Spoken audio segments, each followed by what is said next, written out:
para bapak dan ibu dan saudara-saudara sekalian. Ada dua orang ketika masih remaja dan gadis selalu bersama dan bersahabat. Tapi kemudian mereka menikah, kemudian berlainan pulau, dan pada suatu hari sesudah 10 tahun bertemulah mereka kembali. Terkejutlah kawannya, si Allah kita bilang ya, karena melihat si B ini kurus. Dulu sangat cantik menjadi kurus kering dan menjadi pendiam, tidak lagi ceria. Wah, heran dia kan, kenapa kau begini? Ada penyakitmu. Akhirnya tercetuslah. Rupanya dia sangat benci kepada mertuanya. Apa-apa dimasuki mertuanya persoalan pun dimasuki mertuanya perempuan. Dan dia betul-betul benci. Tak bisa mengampuni. Jadi kemana saja dia pergi selalu ada bayangannya, mertuaku, mertuaku. Dan mertuanya tenang-tenang aja. Sehat-sehat. Dan dia makin benci karena mertuanya sehat-sehat. Sementara dia sakit, begitulah dalam arti tertentu. Tapi akhirnya ternyata memang kalau dendam ada di dalam hati, sebenarnya yang kita dendam itu enggak merasakan. Dia tenang-tenang aja. Justru yang mendendam itu seperti si ibu itu lama-lama jadi sakit. Karena terus dipendamnya, saya mati. Enggak bisa mengampuni, lama-lama dia yang sakit. Pada hari ini para bapak dan ibu dan saudara sekalian, ada satu yang agak bagaimana sebenarnya. Tuhan tadi bercerita atau memberikan terangan tentang mengampuni. Sampai 7 kali pun satu hari saudaramu bersalah kepada kamu, kalau dia minta maaf, ampunilah.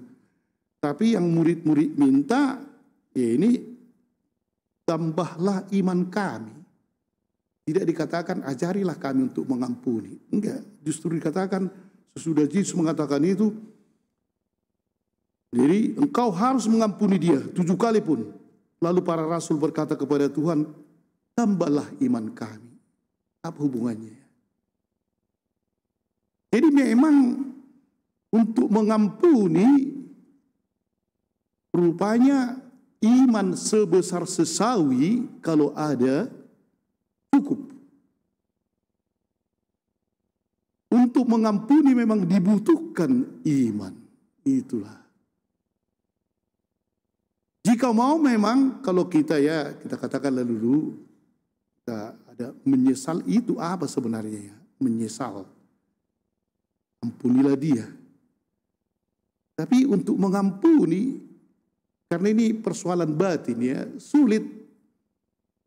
Coba kalau umpamanya didenda ya, kalau umpamanya kita dipukul, didendalah dia, oh sekian. Kita dapat untung. Kalau kita umpamanya menuntut dia. Ini mengampuni enggak dapat untung apa-apa sebenarnya dalam segi jasmani ya, materi. Mengampuni tak ada untungnya sedikit pun.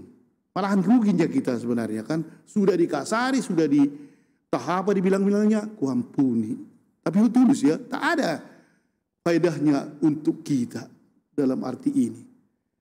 Kalau dilihat justru kita yang bodoh. Sudah dibuat kau seperti itu, kau ampuni pula. Kau yang bodoh atau memang dia yang bodoh? Sebenarnya kau yang bodoh. Sudah jelas dia salah, kenapa tidak kau apakan?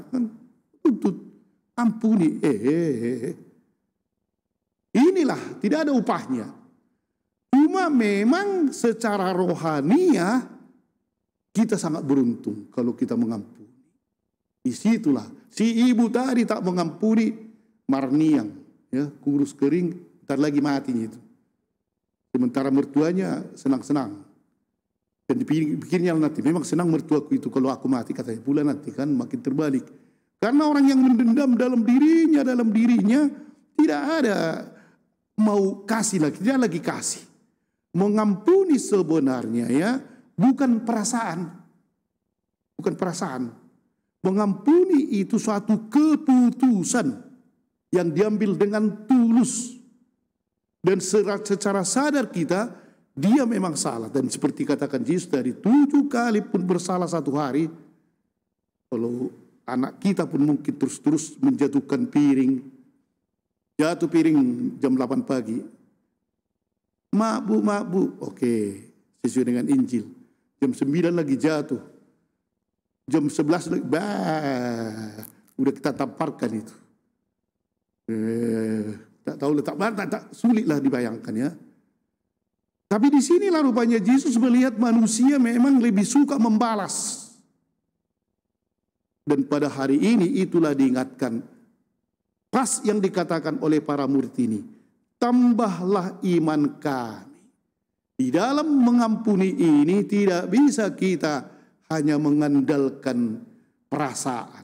Udahlah, lama-lama sekali ini ya, kalau sekali lagi kau buat, awas kau. Sebenarnya itu perasaannya kan, bukan keputusan yang mendalam. Pengampunan membutuhkan atau mengampuni membutuhkan iman. Dan kalau kita memang mau mengampuni, sebenarnya disitulah iman kita kuat. Ketika dikasari pun atau dibuat pun, tapi kalau iman kita kuat, kita bisa tersenyum. Dan semoga begitulah di dalam diri kita masing-masing. Amin.